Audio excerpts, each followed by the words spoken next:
Hi friends, welcome to யாதிகாலினால். இன்னைக்கு நம்ம ரொம்ப சுலபமான முறையில் அதே நேரத்தில் அட்டகாசமான சுவையில் சிக்கன் சுக்கா எப்படி செய்யலான்னு தான் பார்க்க போகிறோம்.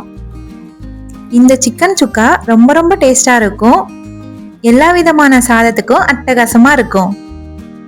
சிக்கன் சுக்கா செய்கிறதுக்கு ஒரு மிக்சிங் பவுலில் 1/2 கிலோ சிக்கன் கழுவி எடுத்து வச்சுருக்கேன். அதை சேர்த்துக்கலாம். இதோட 1/4 டீஸ்பூன் மஞ்சள் தூள், 1/2 டீஸ்பூன் கரம் மசாலா, 1/2 ஸ்பூன் மிளகாய் தூள், 1/2 ஸ்பூன் மிளகுத்தூள், 1 ஸ்பூன் மல்லித்தூள் சேர்த்துக்கலாம். உப்பு தேவையான அளவு சேர்த்துக்கோங்க. நான் 1 டீஸ்பூன் சேர்த்துக்கிறேன். இதோட 1 ஸ்பூன் எலுமிச்சை பழச்சாறு லெமன் ஜூஸ் சேர்த்துக்கோங்க. சேர்த்துட்டு இந்த மசாலாலாம் சிக்கன் மேலே படுற மாதிரி நல்லா கலந்து விட்டுக்கோங்க. சிக்கன் சுக்கா செய்யறதுக்கு இந்த மாதிரி மேரினேட் பண்ணி செய்யும் போது சுவை அட்டகாசமா இருக்கும். ஃப்ரெண்ட்ஸ், இது ரொம்ப ரொம்ப சூப்பராக இருந்தது. நீங்களும் கண்டிப்பாக ட்ரை பண்ணி பாருங்க. ட்ரை பண்ணி பார்த்துட்டு கமெண்ட் பண்ணுங்க. பிடிச்சிருந்தா சப்ஸ்கிரைப் பண்ணுங்க, லைக் பண்ணுங்க. கலந்துட்டு ஒரு 20லிருந்து 30 நிமிஷத்துக்கு அப்படியே இருக்கட்டும். அப்பதான் மசாலாலாம் சிக்கன் மேலே நல்லா இறங்கி டேஸ்ட் சூப்பராக இருக்கும். இப்போ ஒரு இடிகல்ல 1 டீஸ்பூன் சோம்பு, 5 மிளகு சேர்த்துக்கலாம். இடிகல் இல்லைன்னா மிக்சியில 2 பல்ஸ் விட்டு எடுத்துக்கோங்க. இதோட 3 பல் பூண்டு சேர்த்து நல்லா தட்டி எடுத்துக்கலாம். தட்டியாச்சு. இப்போ இதை ஒரு பிளேட்டுக்கு மாத்திக்கலாம். இது இருக்கட்டும். சிக்கன் சுக்கா செய்யறதுக்கு ஒரு கடாயில் 2 டேபிள் ஸ்பூன் எண்ணெய் சேர்த்துக்கலாம்.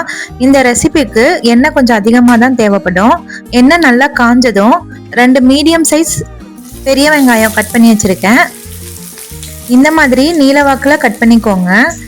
வெங்காயம் சேர்த்துட்டு நல்லா பொன்னிறமாக கோல்டன் ப்ரௌன் கலரில் வதங்கி வரணும். வெங்காயம் நல்லா வதங்கி இந்த மாதிரி நிறம் மாறி வந்ததுக்கு அப்புறமா 1 டேபிள் ஸ்பூன் இஞ்சி பூண்டு விழுது சேர்த்துக்கலாம். இஞ்சி பூண்டோட பச்சை வாசனை போற வரைக்கும் நல்லா வதக்கிக்கோங்க.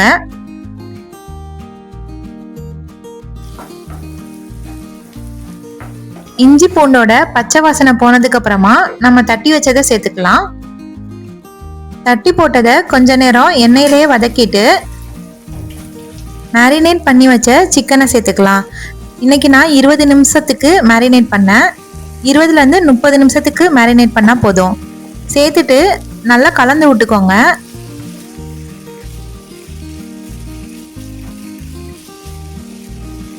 வெங்காயம்லாம் சிக்கன் மேலே படுற மாதிரி நல்லா கலந்து விட்டுட்டு ஒரு மூடி போட்டு 10 நிமிஷத்துக்கு ஹை ஃப்ளேமில் வேக வச்சுக்கோங்க. அப்பப்போ எடுத்து கிளறி விட்டுக்கோங்க. நம்ம ஹை ஃப்ளேமில் வச்சுருக்கோம், அதனால சீக்கிரமே அடிப்பிடிக்க சான்ஸ் இருக்குது. அப்பப்போ எடுத்து கிளறி விட்டுக்கோங்க. கரெக்டாக 4 நிமிஷம் ஆயிருக்கு. பாருங்கள், சிக்கன் நல்லா வெந்து வருது. இதுக்கு நம்ம தண்ணி சேர்க்கணும்னு இல்லை, சிக்கன்லேயே நல்லா தண்ணி விட்டு வரும். அந்த தண்ணியிலையே நல்லா வெந்துடும். சிக்கன் இந்த மாதிரி சின்ன சின்ன பீஸாக கட் பண்ணிக்கோங்க. அப்போ தான் சீக்கிரமே வெந்து வரும். ரொம்ப பெருசாக வேண்டாம். 7 நிமிஷம் ஆயிருக்கு. நல்லா வெந்து வருது.